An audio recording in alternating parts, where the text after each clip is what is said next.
Good morning, everyone.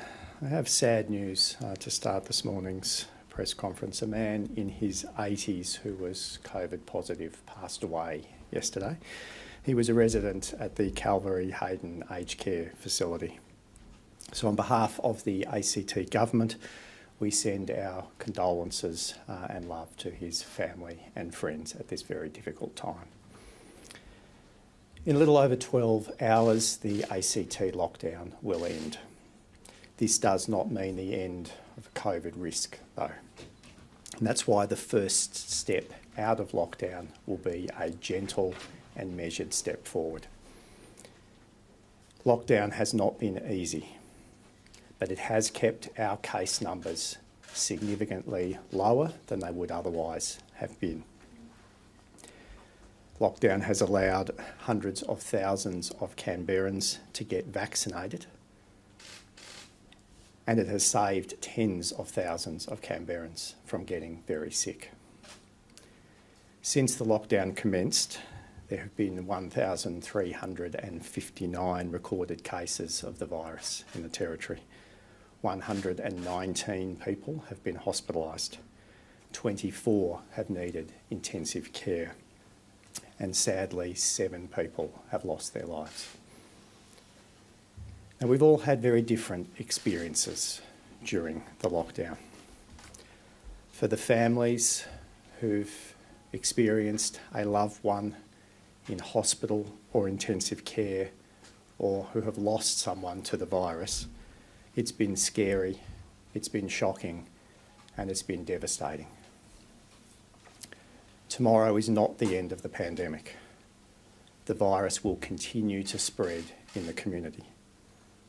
Tomorrow is a step forward, though. A highly vaccinated Canberra will be a safer Canberra.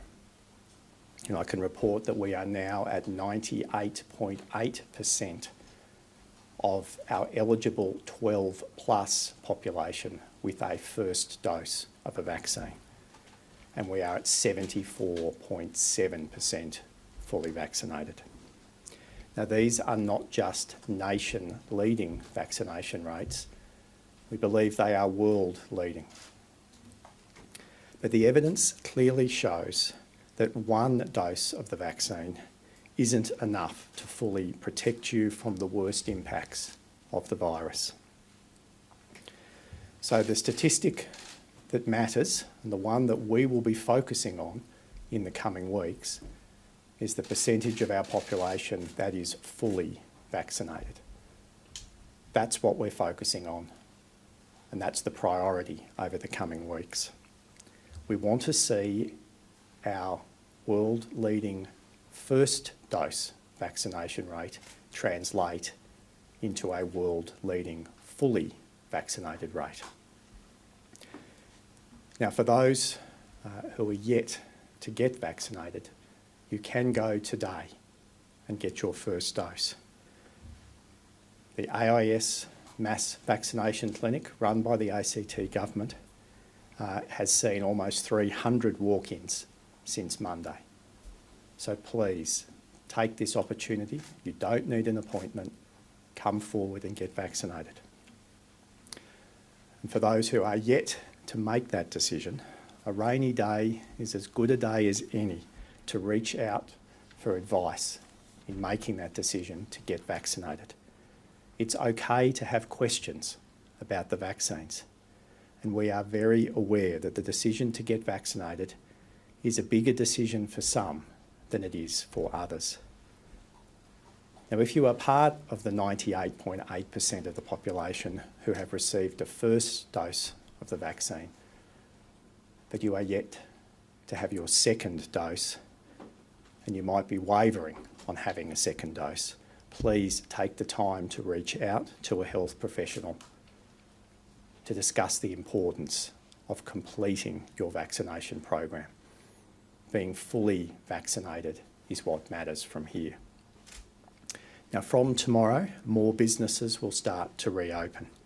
Some people will start to go back to their workplace, and we can begin to return to the life in Canberra that we are used to, the life that makes this the most livable city in Australia. But with this increased activity and interaction between people, the risk of contracting the virus increases. And this is especially the case for the 90,000 eligible Canberrans who have only had one dose of the vaccine. And it is also important for the 70,000 children under 12 who are not yet eligible to be vaccinated. So please be careful. Keep wearing your mask, keep washing your hands, and please avoid unnecessary risks as we step out of lockdown into the next path, the next step in our recovery. If you have any symptoms, you still need to come forward for testing. This is so important. The earlier you are diagnosed, the better the treatments that are available to help you recover, and the less likely it is that you will infect others. So if we can do this, we can all do this together in exactly the same way as we've managed the lockdown and the last 18 months as a community. We can look forward to much better times in the weeks and months ahead. As this will be the last formal press conference during the lockdown, I want to take this opportunity for a shout out of my own to Dr. Karen Coleman and Dr. Vanessa Johnston, our Chief Health Officer and Deputy Chief Health Officer, who have provided advice to government, who have responded to so many different issues and challenges over the course of this lockdown and the pandemic in the last 18 months, and who have always put public health first. And I want to thank both Karen and Vanessa and their teams and everyone who has supported them for providing such outstanding advice to the ACT government, and particularly to myself and Minister Stephen Smith.